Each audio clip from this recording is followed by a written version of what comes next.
Kalau menurut Pak Nur gimana Pak? Iya. Desoehartoisasi ini. Ya Seolah-olah itu seperti boleh. itu. Mungkin saya satu kalimat aja gitu. Bangsa yang menggelapkan sejarah akan selalu dalam kegelapan. Wah, ngeri ya Pak.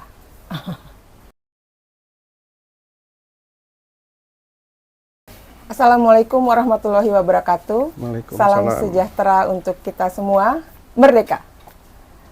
Senang sekali saya Leni Siregar bisa menyapa teman-teman semua, adik-adik mahasiswa yang hadir di sini, juga saudara sebangsa setanah air dimanapun Anda berada. Di podcast kali ini kita mengambil tema untuk meluruskan sejarah serangan umum 1 Maret 1949, di mana pada saat itu bangsa Indonesia kembali menunjukkan taringnya sebagai bangsa yang merdeka dan berdaulat pasca agresi militer Belanda yang kedua pada 19 Desember 1948. Dan bersama kita di sini sudah hadir narasumber yang mumpuni dan juga penuh dedikasi untuk bangsa dan negara ini, yaitu yang pertama Profesor Dr.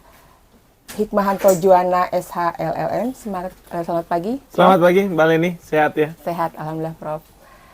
Dan beliau ini adalah Guru Besar Hukum Internasional Universitas Indonesia, juga Rektor dari Universitas Jenderal Ahmad Yani Bandung, kemudian pengajar di beberapa universitas, dan tentunya pembicara di seminar-seminar hukum. Kemudian yang kedua narasumber kita adalah Bapak Nur Johannuh. Selamat pagi, Pak. Selamat pagi, Mbak Leni. Pagi. Beliau adalah penulis buku-buku tentang Pak Harto. Dan tentunya beliau banyak mengetahui berbagai referensi mengenai sosok Pak Harto ya. Beliau juga merupakan putra dari pahlawan nasional kita, Bapak Kolonel Muhammad Nuh. Betul ya Pak? Belum pahlawan nasional. Belum. Tapi udah pahlawan internasional. Oh iya, alhamdulillah. Begitu. Nah, sebelum melanjutkan ke pertanyaan, saya sampaikan terlebih dahulu prolog tentang 1 Maret, serangan umum 1 Maret 1949. Di sini berbicara tentang serangan umum 1 Maret 1949, tentunya tidak terlepas dari 4 serangan sebelumnya yang dilancarkan oleh gabungan TNI, kepolisian, kemudian masyarakat sipil, juga berbagai laskar yang bersatu untuk melawan agresi militer Belanda kedua di bawah kepemimpinan Letkol Soeharto, yang mereka melakukan perlawanan atas ketidaksportifan Belanda yang menolak kemerdekaan bangsa Indonesia. Dan diawali dengan serangan gerilya di malam hari pada 29 Desember 1948, Letkol Soeharto berhasil membuat pihak Belanda terkejut bukan kepalang. Di sini mereka tidak menyangka akan terjadi serangan balasan dari bangsa Indonesia. Mengingat pada saat agresi militer Belanda kedua itu, Presiden dan Wakil Presiden kita, Soekarno-Hatta, sudah ditahan dan diasingkan ke Bangka Belitung, ke Pulau Bangka saat ini. Dan tentunya ini menandakan terjadi kekosongan kekuasaan saat itu. Sehingga hal ini membuat pihak Belanda penasaran, siapa sih sosok pemimpin serangan tersebut? Jadi Belanda pada saat itu mencari tahu. Sejak saat itu Soeharto menjadi buronan Belanda. Dengan kemarahan tersebut terjadilah balas dendam Belanda pada tanggal 7 dan 8 Januari 1949 yang dilampiaskan kepada warga sipil di Dusun Kemusuk. Di sana 300 lebih warga sipil termasuk balita bersimbah darah. Mereka tanpa berdosa didesak untuk mengatakan, untuk memberitahu di mana keberadaan Letkol Soeharto, pemimpin serangan pada akhir Desember 48.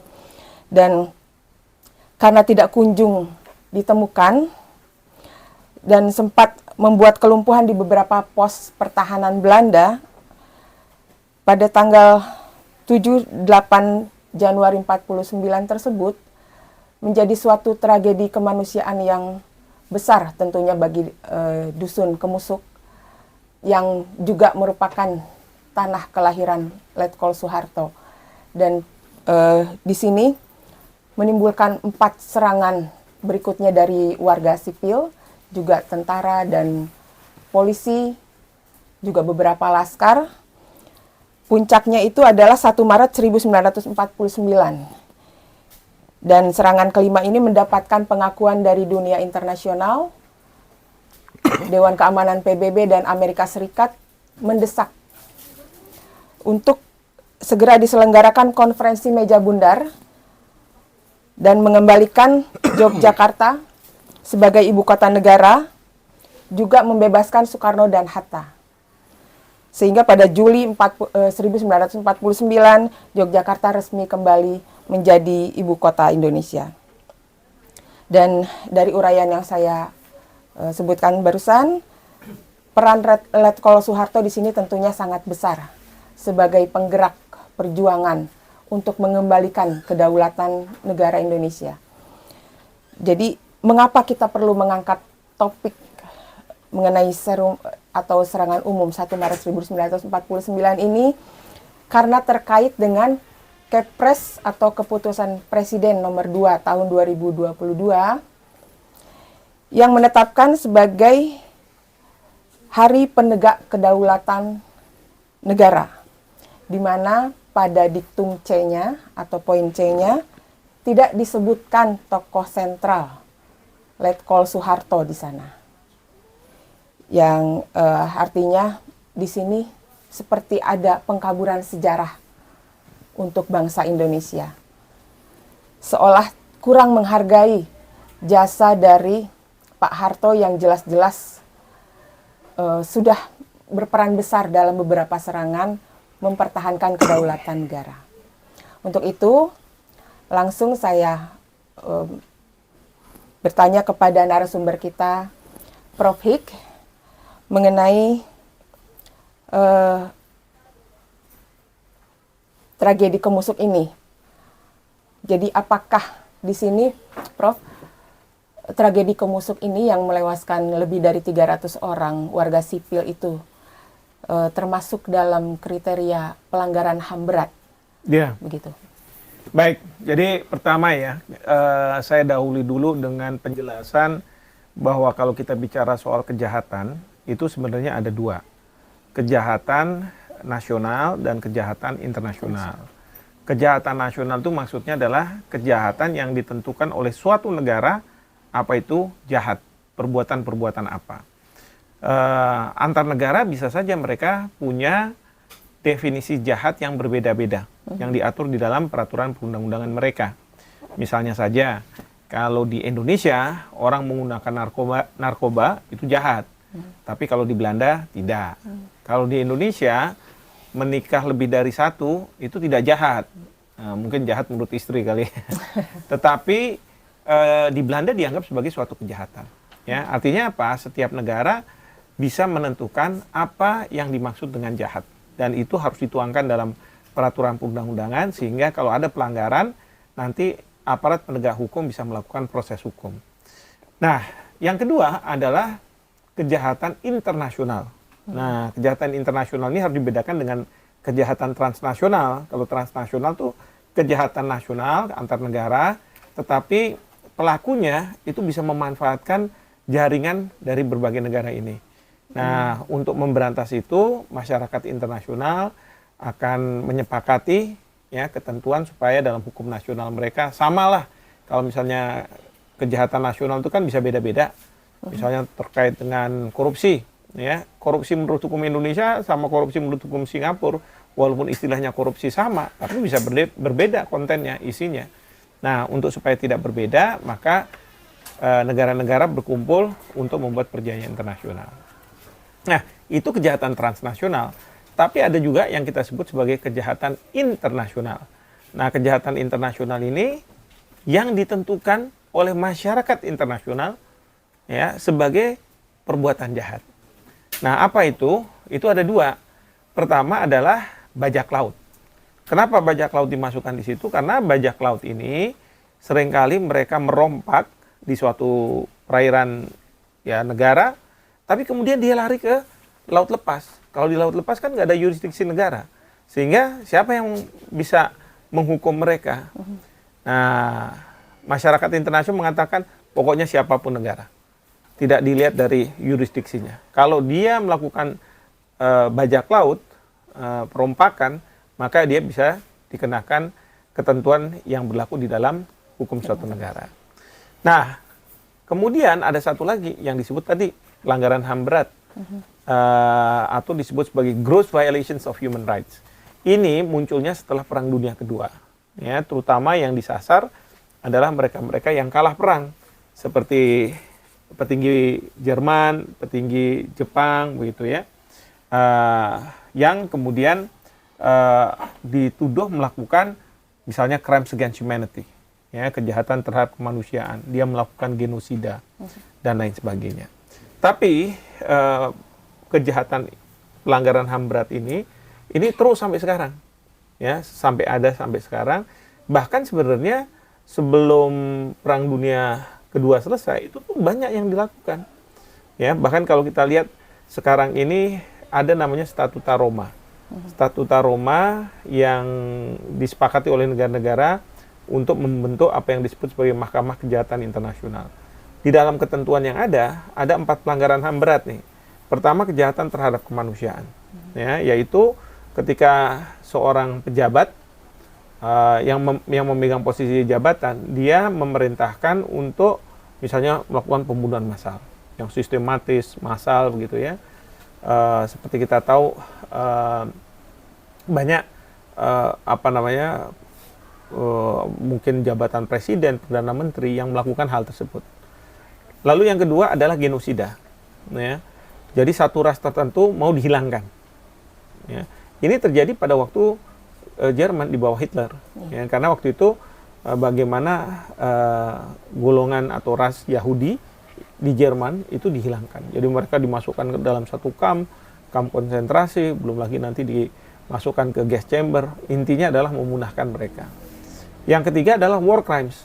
Jadi ketika perang antar negara, atau misalnya perang antar negara dengan pemberontak, katakanlah gitu, yang diakui oleh masyarakat internasional, itu kalau misalnya mereka berperang, itu ada aturannya, nggak bisa sembarangan perang. Nah, kalau misalnya banyak pelanggaran, terjadi pelanggaran, maka itu disebut sebagai war crimes, kejahatan terhadap perang. Dan yang terakhir adalah aggressive war, perang agresi. Nah, memang dunia konsentrasi pada peristiwa yang terjadi setelah Perang Dunia Kedua. Padahal pada saat Perang Dunia Kedua atau sebelum Perang Dunia Kedua, sebenarnya banyak para prajurit dari negara-negara yang menang perang melakukan kejahatan. Nah, salah satunya kejahatan internasional ini, ya, pelanggaran HAM berat, salah satunya ya kita dengar di Kemusu. Belum lagi di Rawagede, ya kan? Ya. Kerawang. Belum lagi pembantaian yang dilakukan oleh Westerling, ya. Karena apa? Itu termasuk dalam pelanggaran HAM berat, bukan masalah ketentuan hukum pidana, gitu ya. Karena pertama, orang yang melakukan itu dalam struktur jabatan tertentu atas nama negara, ya.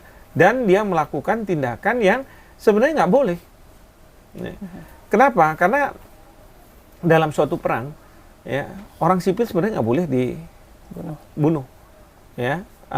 Atau misalnya tentara yang dia punya kemarahan, ya, mencari, kayak di Kemusuk ini kan peristiwanya ada serangan umum 1 Maret yang dilakukan oleh Pak Harto, dan itu tokoh sentral, dan sayang sekali ya kalau memang Kepresnya nggak menyebutkan itu. Buktinya 200-an korban kan? 202 korban. Iya. Hanya untuk mencari Pak Harto. Iya. Ya kan? Artinya kalau misalnya kita lihat dalam sejarah, konteks sejarahnya kan perannya beliau tuh. Iya. Ya kan? Dan serangan umum 1 Maret ini penting untuk dunia internasional melihat bahwa Indonesia yang baru dideklarasikan, yang belum diakui pada waktu itu oleh Belanda, ya, dia melakukan perlawanan, tidak hanya perlawanan di ranah diplomasi, tetapi juga ranah militernya. Ya.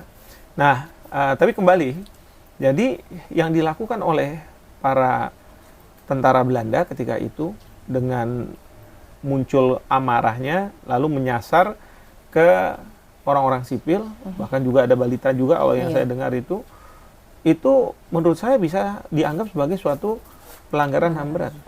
Ya. Dan pelanggaran HAM berat ini jangan dipikir, tapi kan itu pada waktu itu Belanda menganggap Indonesia sebagai bagian darinya gitu ya. Iya betul, tapi kan pada waktu itu paling tidak gerakan-gerakan militer yang muncul itu harus sudah dianggap sebagai subjek hukum internasional dalam bentuk belligerent. Mereka yang memberontak. Dan pemberontakan ini sudah diakui oleh beberapa negara. Karena setelah kita mendeklarasikan kemerdekaan kita, itu kan beberapa saat kemudian ya ada Mesir yang mengakui kemerdekaan kita, artinya mengakui kita sebagai belligerent. Nah, harusnya ketentuan-ketentuan misalnya hukum humaniter pada saat itu berlaku. Tapi kok pasukan Belanda ini ya, tidak mau mematuhi ketentuan-ketentuan yang diatur. Nah, disinilah yang kemudian yang saya katakan bahwa ini bisa masuk dalam kategori pelanggaran HAM berat. Nah, memang menarik apa yang terjadi di Rawagede. Karena di Rawagede ini mereka keluarga korban itu menuntut ganti rugi.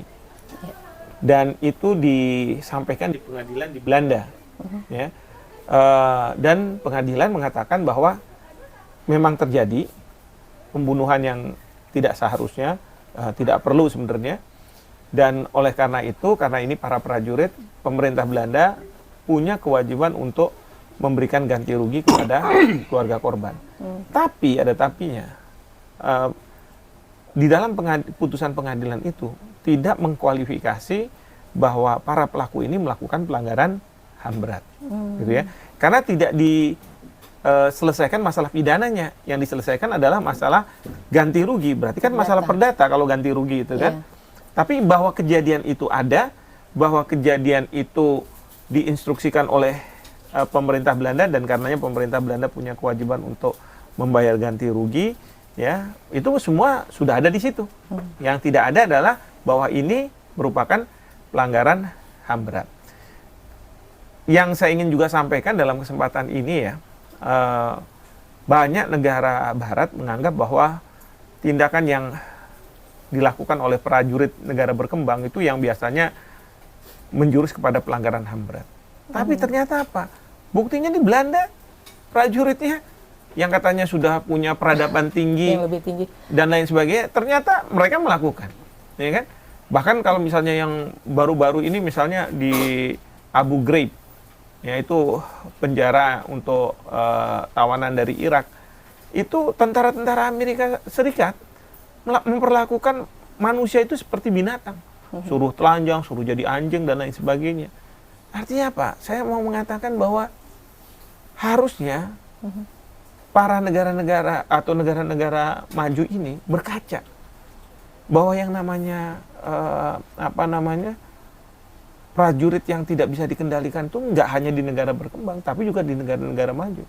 Dan ini ya memang kalau menurut saya perlu juga dimunculkan secara nasional bahkan internasional kejadian ini untuk menunjukkan bahwa jangan ada banyak ceramah sama kita. Anda sendiri juga dulunya kayak begitu kan, begitu ya? Dan nggak mesti dibatasi hanya untuk negara berkembang saja kan ya, Prof ya? Betul. Yang sudah yang bisa berpotensi melakukan hal itu. Betul, betul. Tetapi juga ya negara-negara yang sudah maju, katanya sudah punya peradaban, ternyata tentaranya juga melakukan hal ini. Nah ini jadi menurut saya penting. Nah pertanyaan berikutnya adalah, tapi siapa nih pengadilan yang berwenang untuk memeriksa ini, gitu kan? Nah, pengadilan yang berwenang itu sebenarnya bisa pengadilan internasional. Tapi masalahnya pengadilan internasional yang ada itu tidak memungkinkan untuk peristiwa kemusuh. Karena apa? Kalau yang ICC, Mahkamah Kejahatan Internasional, Indonesia belum ratifikasi, Indonesia belum jadi anggota. Tapi itu nggak bisa diberlakukan secara retroaktif. Kalau ketentuan, kalau kita ikut yang ICC ya, itu nggak bisa dimundurkan ke belakang.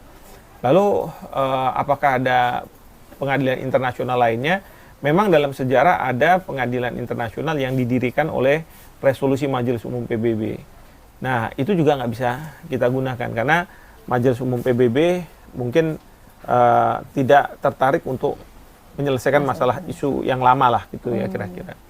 Nah, yang seringkali kita harus lakukan adalah ya pengadilan nasional. Nah, pengadilan nasional sebenarnya pengadilan Indonesia juga bisa. Bisa ya, Prof? Bisa. Tapi permasalahannya adalah bagaimana membawa para pelaku ini datang ke Indonesia untuk didakwa. Pasti mereka nggak mau. Iya. Dan negaranya, seperti kita juga di Indonesia, ada undang-undang ekstradisi yang mengatakan bahwa terhadap warga negara itu tidak bisa diekstradisi. Jadi ada permasalahan seperti itu. Jadi kemana mereka harus diadili? Ya di negara mereka. Misalnya di Belanda nggak apa-apa. Kita seperti Rawagede kan di Belanda, ya kan? Tapi gugatan tetap dari kita kan? Kita tetap dari kita. Nah, nanti kuasa hukumnya harus kuasa hukum dari Belanda. Karena kalau misalnya kuasa hukum Indonesia, lawyer Indonesia, dia tahunya hukum Indonesia, nggak tahu hukum Belanda.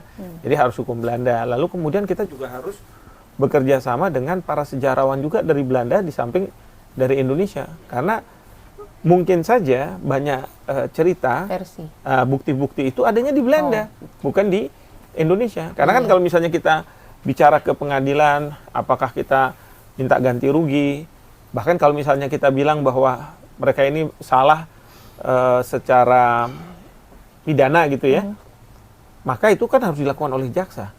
Nah, jadi bukan inisiasi dari para keluarga korban, tapi harus inisiasi dari pemerintah Belanda melalui kejaksaannya yang melakukan proses penuntutan terhadap para pelakunya. Jadi mau tidak mau, ini kita harus kerjasama. Dan tentu kita tidak bisa berpretensi bahwa dulu Belanda misalnya jahat dengan kita sebagai sebuah negara gitu ya. Lalu semua orang Belanda pasti kayak begitu. Belum tentu, karena ada juga orang-orang Belanda yang mau membantu kita untuk melihat permasalahan ini dan kemudian mengajukan ke pengadilan mereka. Jadi seperti itu. Lumayan tercerahkan ya, Prof ya. Dan ternyata harus dilakukan di Belanda justru ya, Prof. Iya, kayak di kasus Rawagede memang itu. Mau nggak mau harus di Belanda. Karena kalau misalnya di Indonesia sekali lagi ya, mendatangkan para pelaku ini atau misalnya mencari bukti-bukti yang mungkin masih ada di Belanda untuk dibawa ke Indonesia mungkin juga akan sulit gitu. Berat, ya. Nah, jadi kalau begitu halnya ya, Prof ya, sejauh mana negara kita ini dapat mengangkat tragedi Kemusuk ini ya ke pengadilan internasional, kan mengingat peristiwa Rawagede itu sudah menang ya, Prof. 400 orang korban dan dimenangkan oleh penggugat di sini. Yang sepengetahuan saya ini kan kita sudah meratifikasi Undang-Undang HAM ya, Prof. Pada tahun 93 dan Undang-Undang HAM yang baru itu dibuat pada tahun 99, betul Prof. Nah, ini menurut Prof Hik, bagaimana nih kalau negara gitu yang membawa tragedi Kemusuk ini ke HAM internasional? Ya, sebenarnya gini, sebenarnya bisa saja sih ya, kalau misalnya dalam hal ini pemerintah Indonesia mau mempermasalahkan ini. Tapi memang ada berbagai persyaratan. Seperti misalnya kalau kita melapor polisi, itu kan tergantung polisi mau menindaklanjuti atau tidak. Keputusannya bukan ada pada kita. Ketika dia bilang, oke, kita akan tindaklanjuti, tentu dia harus dapat fakta, harus dapat bukti, melakukan proses penyidikan, dan lain sebagainya. Sama dengan isu yang sekarang ini, ketika kita bilang pemerintah, gitu ya, menurut saya sih, kalau pemerintah nganggapnya bahwa ini udah biasa aja lah, gitu ya, ya nggak akan jalan gitu ya. Tapi kalau pemerintah merasa bahwa oh iya ini sesuatu yang sangat penting, yang besar dan ini perlu kita majukan gitu ya, dan kita harus dapat bukti-bukti ya. Nanti pemerintah yang katakanlah meminta para korban, nah nanti korban ini yang difasilitasi oleh pemerintah untuk memberikan kuasa misalnya ke pengacara di Belanda untuk kemudian dilakukan proses hukum. Dan kalau misalnya korban sih sulit ya, dananya dari mana gitu kan, kecuali ada filantropis yang mau membantu mereka. Tapi kalau misalnya enggak ya mau nggak mau, kalau ada komitmen dari pemerintah, berarti pemerintah yang melakukan itu. Nah kuncinya sekarang adalah pemerintah mau atau tidak gitu kan untuk melakukan proses ini. Karena kadang-kadang pemerintah akan mengatakan, wah kita kan nggak enak nih akan merusak hubungan antar kedua negara. Walaupun harusnya tidak perlu berpikir seperti itu. Karena hubungan kedua negara tetap harus bisa berjalan. Tetapi terhadap ganjalan-ganjalan yang pernah ada ya kita selesaikan aja. Hal yang berbeda lagi. Di pengadilan. Atau misalnya pemerintah akan mengatakan, kan kita dulu sudah pernah mendapatkan dana kompensasi lah dari pemerintah Belanda dengan dibentuknya IGGI dan lain sebagainya. Tapi kan kita bilang kan ya nggak usah pakai Belanda juga. Berutang budi seperti itu ya, Prof. Jadi yang hal-hal yang lain yang harusnya diperjuangkan jadi. Iya. Kalau menurut saya sih kalau pemerintah mau mengambil isu ini untuk menunjukkan bahwa pemerintah punya concern terhadap pelanggaran HAM yang terjadi, pelanggaran HAM berat yang terjadi di Indonesia, baik pada masa sekarang maupun pada masa lalu, ya ketika kita masih berjuang untuk kemudian diselesaikan. Toh ini juga nggak ada daluarsa saja ya, Prof ya? Sebenarnya sih nggak ada daluarsa karena ini bisa berlaku secara retroaktif ya kalau misalnya pelanggaran HAM berat karena yurisdiksinya tuh istilahnya yurisdiksi atau azas universal. Jadi mau kapan saja itu bisa dilakukan, bahkan di mana saja bisa dilakukan. Iya. Kemudian kalau kita berbicara mengenai pemerintah yang kita harapkan untuk mengangkat tragedi Kumusuk ini ke dunia internasional ya, ke hukum internasional. Mengutip dari pernyataan Prof. Susanto Zuhdi, Guru Besar Sejarah Universitas Indonesia nih Prof. Pada naskah akademik 2018 nama Pak Harto itu masuk, gitu, disebutkan di sana. Tapi kemudian di naskah akademik yang tahun 2022 itu nama Pak Harto hilang, gitu. Kemudian dikatakan juga oleh beliau bahwa sejarah itu kepentingan, sejarah itu pertarungan di mana orang memperebutkan atau mengklaim. Sejarah itu adalah the battlefield of ideas, of interest, of power. Dan saya juga masih ingat tuh Prof. Hip waktu itu mengatakan juga bahwa hukum itu adalah politik. Ya, Prof. Betul ya. Dan bergantung dari siapa yang berkuasa di sini. Nah, jadi terkait dengan Kepres nomor 2 tahun 2022 nih Prof. Apakah ada menurut Prof ini indikasi keterkaitan dengan politik gitu Prof? Ya. Yang pasti saya belum melakukan penelitian ya, tapi kalau misalnya saya ditanya mengenai masalah itu, bukannya tidak mungkin, tidak ada.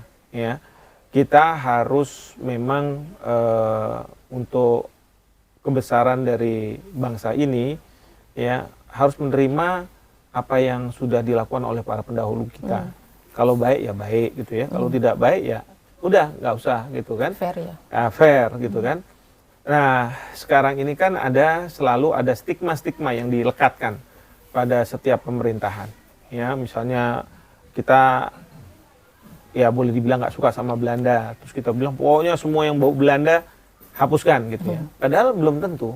Ada sesuatu yang mungkin hal-hal yang positif ya yang masih bisa kita teruskan. Buktinya sampai hari ini kitab undang-undang hukum perdata kita masih dari Belanda ya. Kita belum mampu untuk bisa mempunyai kitab undang-undang hukum perdata sendiri. Belum mampu apa belum diupayakan ya Prof? Sebenarnya sih diupayakan sudah. Tapi nggak bisa sampai banyaknya pasalnya begitu ya. Sekarang ini kan baru KUH pidana, ya kan, KUH pidana yang baru sudah ditetapkan. Nah, lalu kemudian setelah Belanda ada Bung Karno, nanti dibilang stigma kalau Orde Lama nggak bagus gitu kan. Nah, terus kemudian nanti ada Orde Reformasi, pokoknya yang Orde Lama semua hilang gitu kan, terus kayak begitu. Nah, menurut saya ya kurang baik kalau kayak begitu. Nah, dan saya setuju dengan Prof. Susanto yang mengatakan bahwa kalau sejarah itu ya tergantung siapa yang ada di kekuasaan ya. Maka plesetkan ya, dalam bahasa Inggris sejarah kan history kan itu. Iya. Artinya his story. Ceritanya dia kan gitu. Bukan history yang sejarah gitu kan. Iya. Nah, menurut saya harusnya kita maju ke depan, kita melihat bahwa para sejarawan bisa melihat berbagai fakta dan kemudian memunculkan sejarah itu. Jangan sampai seperti kayak lawyer. Kalau lawyer itu selalu dari sisi siapa yang dia bela, dari sisi siapa yang memberi kuasa kepada dia, ya kan? Nah, jadi satu fakta itu bisa dilihat dari dua perspektif yang berbeda. Kalau lawyer, gitu ya.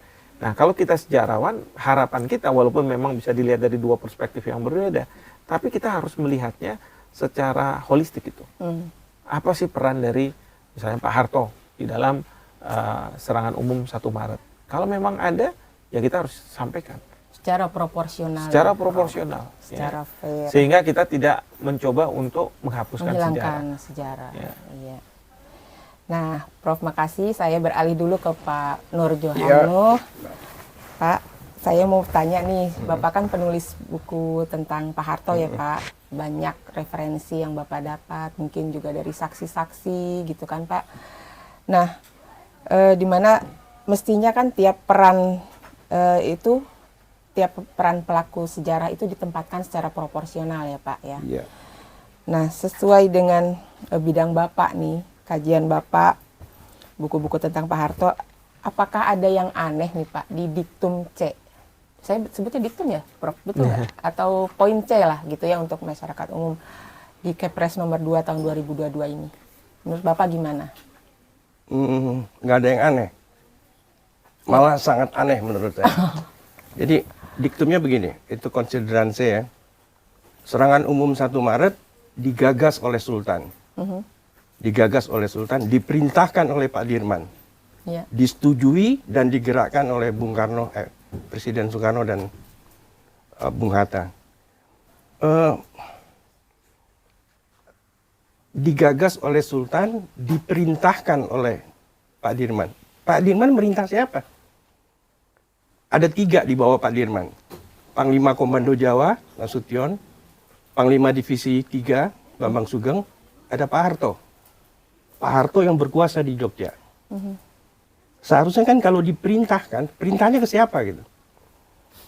Nah terus mengenai disetujui dan digerakkan oleh Presiden Soekarno dan Wakil Presiden Muhammad Hatta. Bagaimana mereka menggerakkan pasukan hampir 1 divisi? Posisi dia ditahan gitu. Dan saat itu komunikasi nggak lancar ya? Nggak ada. Nah saya mengutip Prof. Santo aja. Diksi kalimat ini nggak logis gitu. Kalau diperintahkan ada yang menerima perintah gitu. Jadi diksinya sudah nggak logis, terus tidak mungkin. Saya meneliti di biografinya Bung Karno dengan Bung Hatta, dan saya nanya ke anaknya Bung Hatta, apakah bapaknya pernah bercerita tentang serangan umum 1 Maret? Anaknya yang namanya Halida mengatakan selama Bung Hatta hidup nggak pernah cerita soal itu, dan nggak ada di buku Bung Hatta, dan nggak ada di buku sejarah manapun. Ada peran Bung Karno dengan peran Bung Hatta dalam Kepres. Jadi menurut saya Kepres ini penggelapan sejarah gitu. Karena peran sentralnya nggak disebut di sana ya Pak ya? Iya, ini kan menetapkan Hari Penegak Kedaulatan berdasarkan satu peristiwa. Peristiwanya itu serangan umum 1 Maret. Kok komandan yang bertarung nyawa di peristiwa itu namanya dihilangkan, sedangkan yang nggak berperan sama sekali dimasukkan gitu. Ini manipulatif benar kan? Iya. Ini di sini bukan persoalan siapa yang menjadi penggagas.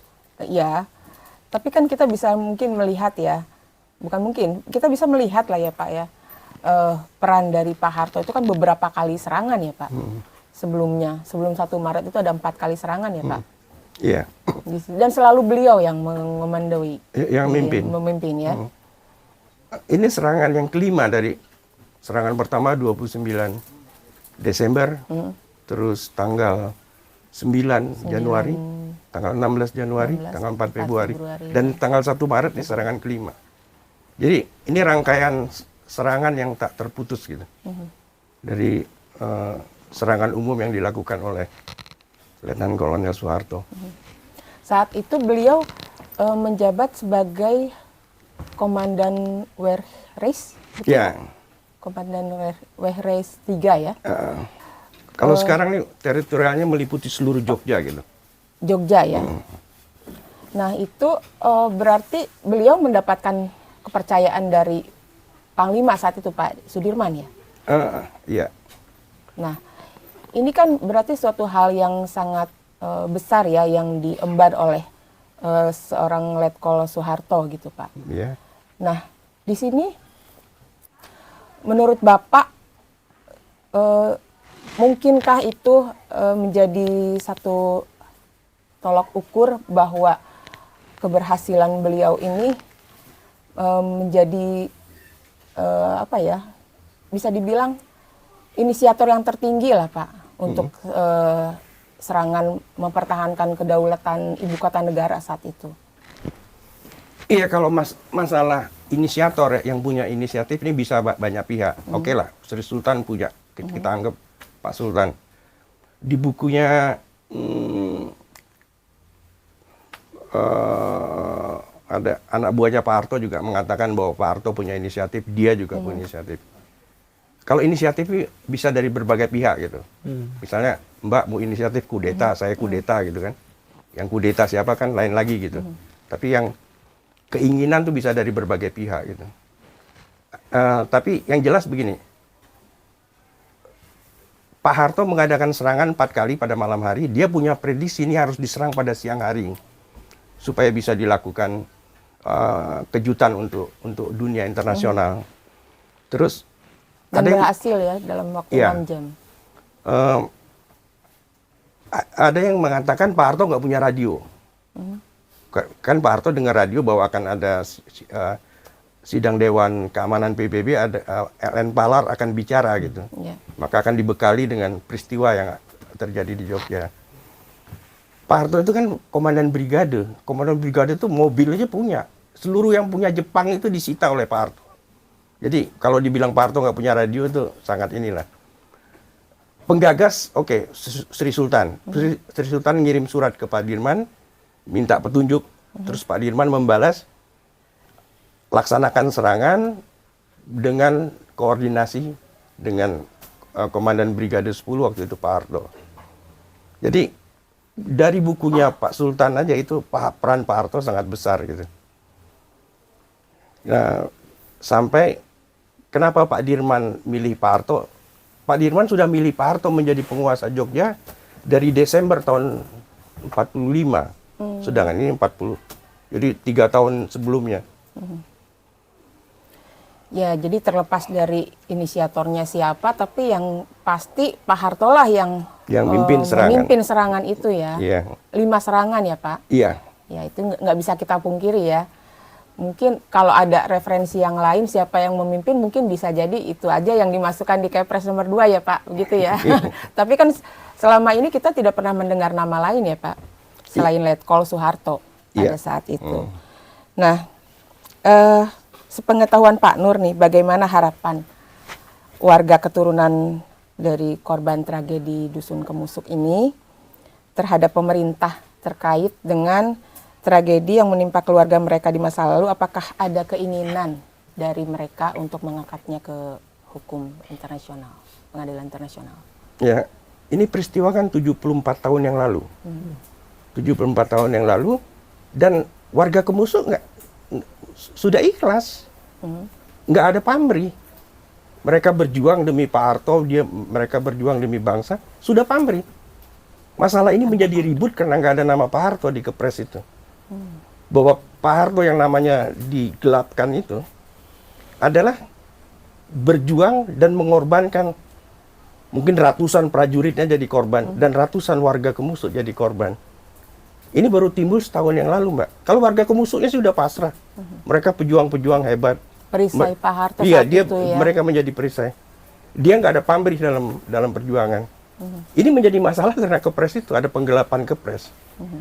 Penggelapan nama Pak Harto. Iya. Nah, sini Pak, Sri Margana, sejarawan Universitas Gadjah Mada ya Pak, mengatakan jika ingin mempelajari sejarah itu, masyarakat harus melihat historiografi, bukan hanya sekedar dari Kepres nomor 2 2002 gitu. Iya. 2022. Nah, bagaimana nih tanggapan Bapak sebagai penulis menanggapi pernyataan sejarawan dari UGM ini? Iya tuh, dia sangat betul. Sepakat. Jadi kalau mau belajar musik, jangan beli buku masak gitu. Kepres dengan historiografi kan memang beda. Kalau kepres itu kan keputusan politik yang mengikat. Itu keputusan politik yang paling tinggi di bawah undang-undang yang mengikat. Dia ini kan bikin naskah akademik. Saya mengutip aja Prof. Susanto Zuhdi di satu webinar, naskah akademiknya dinilai oleh Prof. Santo. Di naskah akademiknya disebutkan, Presiden Soeharto pada waktu berkuasa tidak melakukan pembangunan sebaik pembangunan dilakukan Presiden Jokowi. Loh, ini naskah akademik apa naskah politik gitu? Jadi penilaian saya yang dibikin sama ini siapa Margana ini adalah bukan naskah akademik tapi naskah politik. Saya setuju dengan Prof. Susanto itu. Ya, kemudian sebenarnya nih Pak ya, apa harapan dan tujuan dari penyelesaian kasus-kasus HAM di masa lalu itu ya, menurut Bapak dan juga Prof. Hik nih, untuk generasi mendatang gitu? Apakah ini sangat berpengaruh besar gitu untuk semangat mereka atau rasa cinta mereka kepada tanah air? Gitu? Iya, yang pasti begini, bahwa ada peristiwa itu harus kita akui dan tidak boleh kita lupakan. Ya, ada konsep yang disebut sebagai KKR. Dulu itu ada Komisi Kebenaran dan Rekonsiliasi, itu ya. Jadi kita ingin bahwa sebagai suatu bangsa kita harus bisa sampai pada titik kita harus akui bahwa ada terjadi suatu peristiwa dan kita tidak akan lupakan. Nah, tinggal sekarang rekonsiliasinya seperti apa? Ya, kita dengan Timur misalnya, Timur Leste, kita sudah melakukan seperti itu. Ya, mungkin di seluruh dunia ini baru ada yang penyelesaiannya lewat KKR itu antara Indonesia dengan Timur Leste. Di negara-negara lain tidak gitu ya. Dianggap kalau sudah selesai perang ya sudah. Terutama kalau yang menang perang, biasanya mereka tidak akan terjerat oleh hukum. Atau misalnya dia kalah perang, tapi negaranya superpower, dia tidak pernah terjerat dengan hukum. Contoh, Amerika Serikat kan kalah dari Vietnam. Iya. Pertanyaan kita adalah, apakah banyak tentara Amerika Serikat yang melakukan kejahatan-kejahatan perang gitu ya, itu diadili? Ya, kita nggak tahu ada atau tidak. Nah, jadi memang dalam konteks kayak begini memang syarat dengan masalah-masalah politik. Iya. Ya. Kalau dari sisi Pak Nur gimana Pak? Mengenai jadi harapan penyelesaian masalah HAM ini gitu untuk generasi bangsa ke depannya. Iya, memang ini Prof. Hikmanto yang sangat menguasai masalah hukum internasional gitu ya. Tapi yang saya katakan tadi bahwa korban di Kemusu selama ini udah ikhlas gitu ya. Tapi menjadi masalah karena kepres itu. Kepres yang menggelapkan nama Pak Harto gitu. Akibatnya Mbak, barang bukti sabu digelapkan. Terus pajak digelapkan yang kata Pak Mahfud MD gitu. Itu akibat penggelapan semua itu Pak. Jadi menurut saya harus diterangkan supaya negeri ini jadi terang. Nah, tapi kan sebenarnya tidak hanya melihat dari keturunan warga Kemusuk yang menjadi korban ya Pak ya. Kalau kita sebagai bangsa, sebagai generasi yang peduli dengan sejarah gitu kan, apalagi ini terkait hukum, pastinya bisa juga kan kita mengangkatnya gitu, walaupun kita bukan sebagai keturunan korban gitu. Nah, kalau pendapat Bapak sendiri gimana? Kalau Bapak kan mengatakan warga sudah ikhlas gitu kan. Dari warga sendiri mungkin apakah ada perasaan senang kalau misalnya ini diadili gitu peristiwa Kemusu ini? Iya, memang ada berbagai pihak yang mencoba mengangkat hal ini dan mengadukan ke pengadilan di Belanda. Yang saya udah dapatkan, yang datang ke Kemusu itu dari batalion KST. Batalion KST ini Korps Special Troepen, ini pasukan khususnya Belanda. Mungkin satu kompi dari sana, karena dibutuhkan tentara yang luar biasa untuk nembak anak kecil atau anak bayi segala. Itu mentalnya mesti mental yang luar biasa. Nah, KST ini dulu batalionnya pernah dipimpin oleh Westerling. Jadi Westerling udah kabur. Itu kejadiannya tahun 48. Jadi sangat mungkin itu dilakukan oleh KST. Cuman batalion mana itu masih dalam penelitian gitu, Mbak.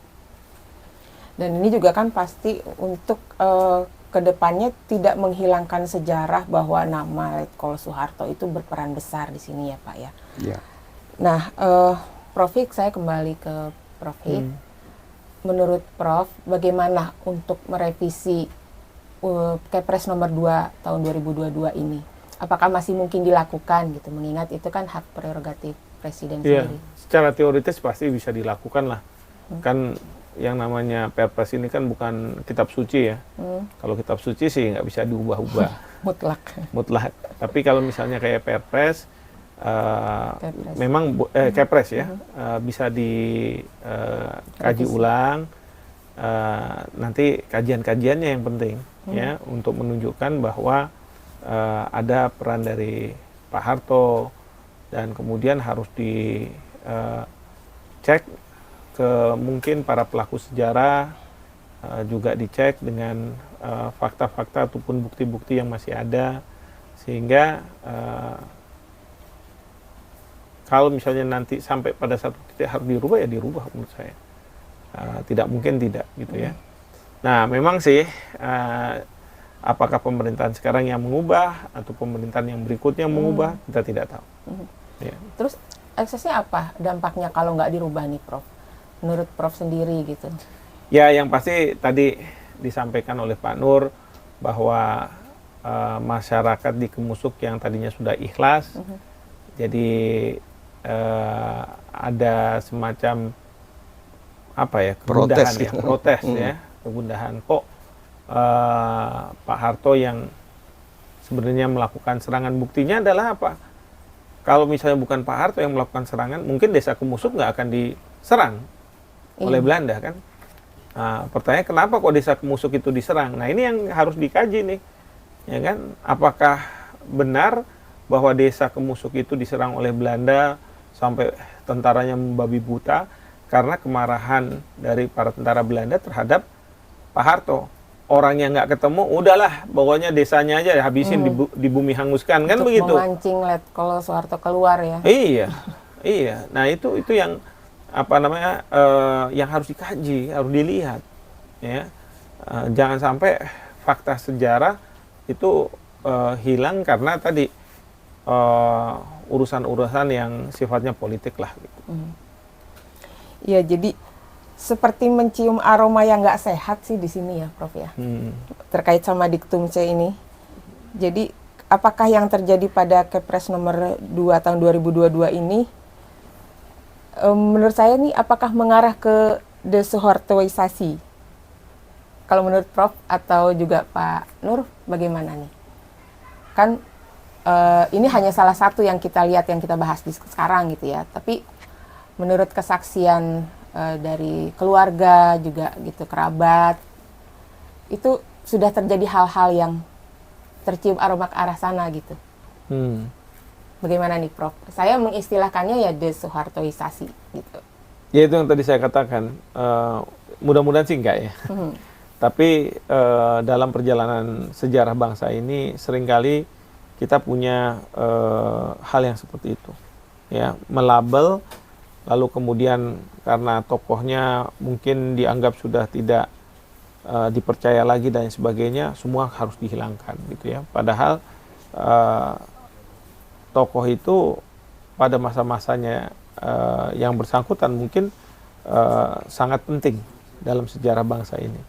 Ya, saya nggak hanya bicara soal Pak Soeharto, tapi kita juga bicara Soekarno, mungkin juga Pak Habibie. Bisa dan terjadi seterusnya. sama tokoh lain Betul. ya, Prof. Makanya kalau misalnya kita mau menjadi bangsa yang besar, ya kita harus tidak boleh misalnya ada kenyataan terus kemudian istilahnya digelapkan Dinafikan. dinafikan, tidak adakan gitu. Enggak. Karena kita merasa bahwa kita bisa besar kayak begini karena kontribusi dari beliau-beliau yang ada. Nah, tapi jangan sampai karena tokoh itu sudah dianggap tidak dipercaya lagi oleh rakyat dan lain sebagainya, terus kemudian kita jadi alergi untuk memunculkan nama-nama tersebut. Iya, tetap harus secara objektif kita menilainya ya, Prof. Betul. Yang baik, yang benar kita sebutkan, yang tidak ya kita sebutkan juga. Kalau menurut Pak Nur gimana, Pak? Ya, Desoehartoisasi nih. ya Seolah-olah itu seperti boleh. itu. Mungkin saya satu kalimat aja gitu. Bangsa yang menggelapkan sejarah akan selalu dalam kegelapan. Wah, ngeri ya, Pak. Itu kita sebagai generasi berikutnya ini untuk mempertahankannya kan pasti sangat sulit ya kalau kita tidak mendapatkan referensi sejarah yang benar ya, Pak ya. Gitu. Nah, mungkin ada yang mau disampaikan lagi sama Pak Nur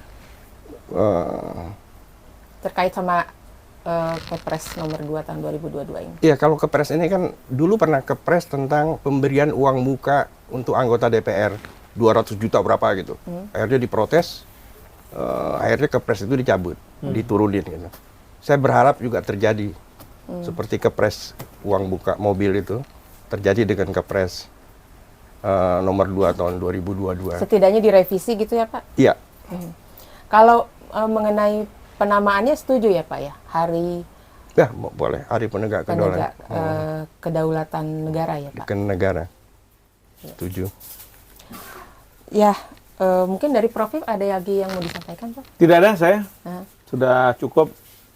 Jadi saya cerita tentang bagaimana sebenarnya masa lalu itu justru mereka yang merasa dirinya beradab itu juga melakukan pelanggaran-pelanggaran HAM, ya, khususnya pelanggaran HAM berat. Lalu yang kedua, memang kalau dilihat ke masa sekarang, memang sulit untuk kemudian mencari ganti rugi, mempersalahkan mereka-mereka yang menjadi pelakunya, ya, karena kalau hukum itu pasti harus ada fakta dan bukti dan kemudian pasal. Tapi ada yang namanya KKR. KKR itu yang membuat pelakunya itu ya dia harus berani mengaku gitu ya, bahwa memang terjadi peristiwa ini dan kemudian harus ada maaf-maafan antara korban atau keluarga korban dengan pelaku atau pelakunya. Demikian. Ya, terima kasih ya Prof pencerahannya pagi ini, juga Pak Nur. Sama-sama.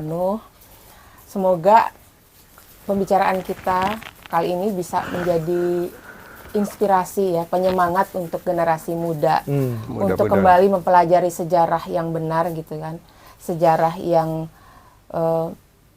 sebenarnya ini menjadi tolak ukur kita juga untuk menghargai jasa-jasa para pahlawan, tokoh-tokoh bangsa gitu kan. Apalagi terlebih di sini Letkol Soeharto itu adalah presiden RI kedua selama 32 tahun. Itu tidak bisa kita nafikan juga ya, Pak. Nah, apalagi beliau melancarkan serangan tersebut karena pembelaannya kepada tanah kelahirannya ya, di Dusun Kemusuk. Nah, jadi teman-teman, saudara-saudara semua, kita telah menggali lebih dalam di sini peristiwa Dusun Kemusuk, kemudian serangan umum 1 Maret 1949, juga perspektif HAM dan hukum internasional dari narasumber-narasumber kita yang mumpuni, yang hebat, yang punya dedikasi besar untuk bangsa dan negara ini. Dan semoga podcast kita kali ini bisa lebih menegaskan peran utama dari Letkol Soeharto pada saat serangan umum 1 Maret 1949 dalam mempertahankan, sekali lagi saya sebut, dalam mempertahankan kedaulatan negara Indonesia pada saat itu, sehingga Indonesia masih tetap ada di peta dunia. Dan uraian narasumber kita tentunya berharap sejarah bisa ditempatkan secara proporsional sesuai dengan peran dan jasanya masing-masing. Di sini saya terutama juga sebagai generasi saat ini mengharapkan kepada Bapak Presiden Joko Widodo yang mempunyai hak prerogatif terhadap Kepres nomor 2 tahun 2022 ini untuk bisa dengan bijak merevisi Diktum C pada Kepres 2 tahun 2022 ini. Demikian perbincangan kita kali ini. Semoga kita bisa bertemu lagi untuk membahas sejarah bangsa Indonesia di kesempatan yang lain. Terima kasih, mohon maaf kalau ada kesalahan dari saya. Assalamualaikum warahmatullahi wabarakatuh. Salam sejahtera, merdeka.